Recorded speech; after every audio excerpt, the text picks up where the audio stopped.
Le match peut continuer jusqu'au mois prochain. Le Barça ne réussira tout simplement pas à trouver le chemin défilé. Et pourtant, tu avais l'occasion de tuer cette Liga. 2 matchs à domicile, une défaite, un match nul. Attention aux hommes de Xavi.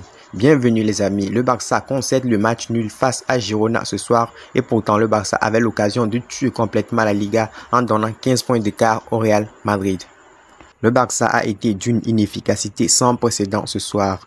Les équipes comme Gérone, Elche, Retafe, quand ils venaient au Camp Nou avant, c'était pour se manger des 5, des 6, des 7, des 4, des 3-0. Aujourd'hui, Girona était venu au Camp Nou et ils étaient à l'aise parce que le Barça ratait tout. Le Barça était incapable de mettre un seul but. Aujourd'hui, un joueur a tout le temps frappé. J'étais même pas surpris quand il est sorti à la mi-temps. Il s'agit de Sergi Roberto. Il a tout raté pendant la première mi-temps. Des centres ratés, des passes ratées. Il a raté tout ce qu'il avait entamé. Dommage parce que Sergi Roberto, ces derniers temps, il revenait bien à un bon niveau, il dépannait bien, que ce soit au milieu de terrain ou bien en tant que latéral. Il faisait une saison assez moyenne, disons, mais aujourd'hui, il m'a tellement déçu. Il n'est même pas le seul. Robert Lewandowski, aujourd'hui, tu sens que athlétiquement, physiquement, il est mieux, mais la position, vraiment, Lewandowski n'a pas été chirurgical ce soir. C'est pas les occasions qui ont manqué. Il a eu des occasions, mais il n'a pas été chirurgical. Que dire de Rafinha? J'ai lu sur les réseaux sociaux, mais que Rafinha, c'est peut-être pas un Brésilien, que c'est un Indien. Bon, plus sérieusement, qu'est-ce qui s'est passé ce soir? Le Barça a pourtant commencé les 5, 10, 15 bonnes minutes avec une très bonne intensité, mais ils ont lâché, ils ont baissé de rythme, ils sont tombés dans le jeu de Girona qui était venu pour profiter de chaque occasion, chaque transition rapide. Leur numéro 9, je ne sais même pas si c'est un avant-centre. Si ce numéro 9 était un avant-centre digne de ce nom, je vous assure que le Barça perdra ce match.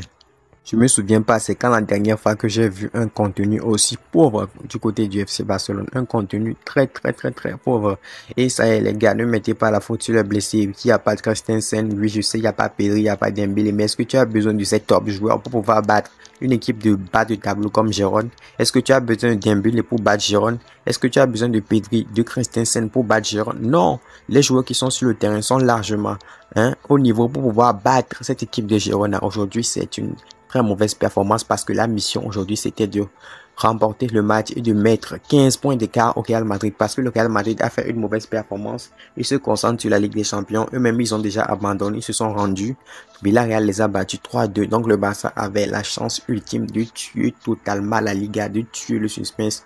Mais bon, le Barça prend un point, ça fait 13 points d'écart, mais on aurait voulu avoir 15 points d'écart. Qu'est-ce que ce Barça-là va donner durant les prochains jours? Qu'est-ce que ça va donner quand le niveau de l'adversaire va augmenter? Je pense que là, ce week-end, c'est Retafe, après c'est le Rayo Vallecano et après c'est l'Atlético de Madrid. Qu'est-ce que ça va donner quand le niveau va augmenter? Retafe, je sais pas ce que ça va donner, le Rayo Vallecano ou l'Atlético de Madrid, parce que ce Barça-là, on a vu que après le Classico, bon, ça c'est pas ça quoi. Et surtout, ce sont des matchs à domicile, c'est assez inquiétant. J'espère qu'ils vont sortir la tête de l'eau. Sinon, la saison sera très longue et très compliquée s'ils ne se ressaisissent pas rapidement. J'espère qu'ils vont sortir la tête de l'eau contre Retafe. Les amis, c'est l'essentiel de ce que j'ai retenu de ce match. Un match pauvre en contenu. Les attaquants du Barça qui étaient très inefficaces. Ils n'ont pas été chirurgicaux. La même chose contre le Real Madrid. Si vous avez apprécié le contenu, n'hésitez pas à lâcher le pouce bleu et abonnez-vous si vous n'êtes pas encore abonné.